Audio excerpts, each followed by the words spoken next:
Barefoot shoes, probably heard about them or you're hearing about them recently, and maybe you're curious. Maybe you want to try some on. And so let's talk about the benefits of them.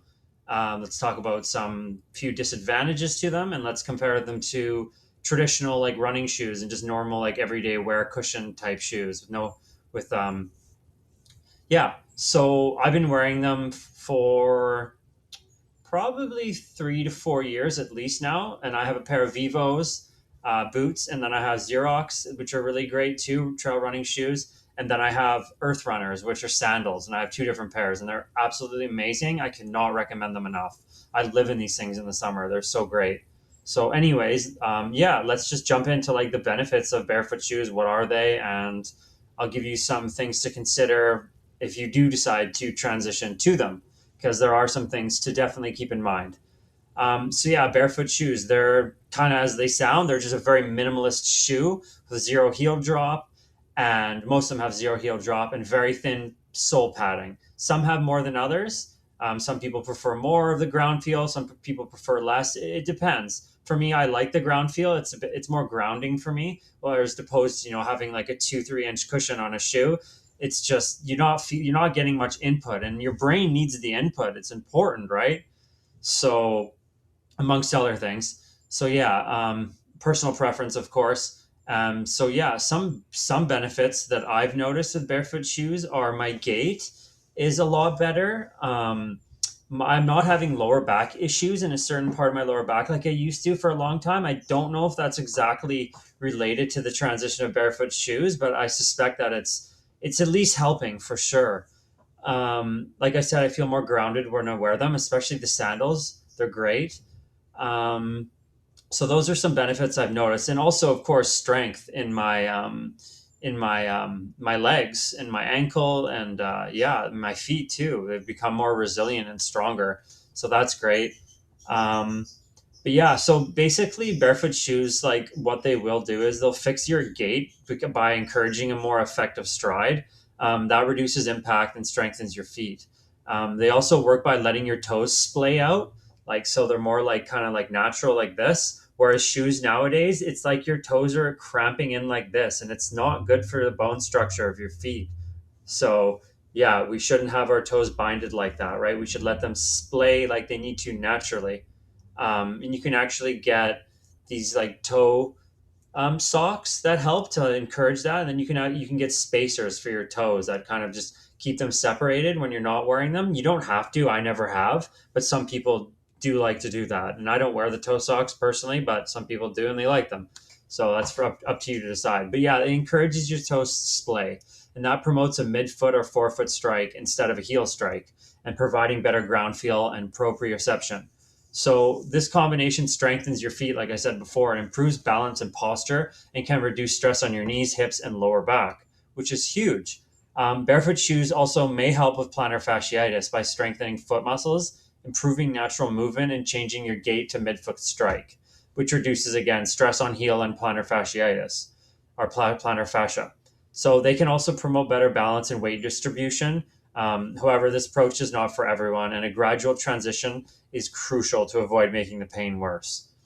So yeah, they strengthen your feet and ankles, by not having built-in arch support like traditional shoes. The muscles in your feet and ankles have to work harder, which builds strength over time. They can also prevent bunions, which is pretty interesting by letting everything splay a bit more and having more room, right? We're not meant to be constricted in these shoes like that.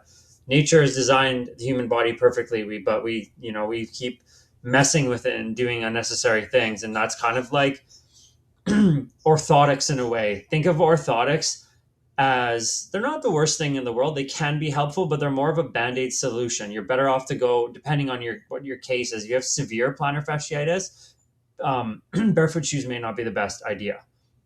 But within saying that, if it's not too bad, then I would recommend getting it over doing something like, orthotics, because orthotics, like again, think of it as a band aid solution. It's like a pharmaceutical drug. It's not necessarily designed to fix root cause. It's more so just band aid over it, like temporary relief. Oh, here's some more support. It will help, but it's not getting to the root of the problem. And any good, reputable, um,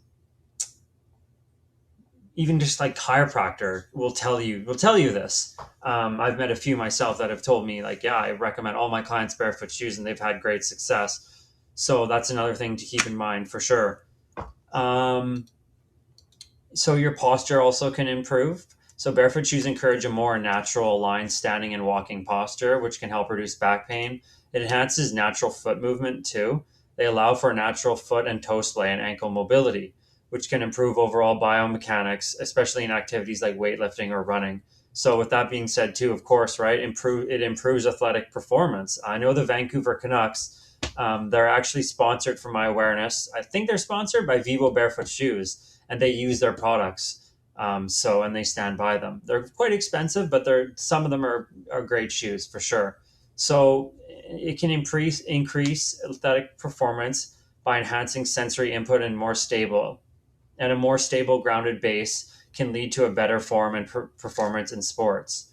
So those are all the benefits, and yeah, consider them for sure, and maybe just give them a try. And another thing to keep in mind here, this is so important that a lot of people miss this. This is where if you read something bad about barefoot shoes, generally it's coming from this mistake. And that mistake is that a lot of people will go and they'll transition to them and they'll go run 10 kilometers or miles in them, or even 5 miles or kilometers in them the first time or first week with them. Do not do this. You will injure your Achilles heel. Actually did this myself. And then you'll blame the barefoot shoes that they're no good and they injured you. And when reality, because there's a zero heel drop, your Achilles heel is not used to all that flexion. So it's going to need to be broken in. So when you first get them, just walk in them around the house, just break them in, then maybe go for a shorter walk outside, like just break them in through the weeks. And then if you go for a run after a few weeks or a month, whatever it is, go for a shorter run. Make sure to stretch and do all that and stretch after. So that just slowly transition your foot into them. Your feet might actually hurt after the first couple of weeks of using them. That's normal. You're strengthening parts of your foot that are not used to being strengthened, especially if you've worn orthotics. So yeah, I highly advise people to not waste your money on orthotics. They're very expensive and they're not tailored as root cause therapy, while barefoot shoes are, but not in every case. But please keep that in mind. So yeah, that pretty much sums up the benefits and the risks, things to look at and keep into consideration. Um, I've had great success with these shoes, and I'll honestly, the most comfortable pair of boots I've ever worn are from Vivo. They don't sell the ones I have anymore, but they're incredible. I just live in these things. I'm going to, in fact, get them resold every few years just because I love them that much. I would never go back to wearing anything other than that. So, yeah, I hope this video is helpful. Share it with someone who is thinking about taking that transition. All right. Thanks, guys. We'll see you next time.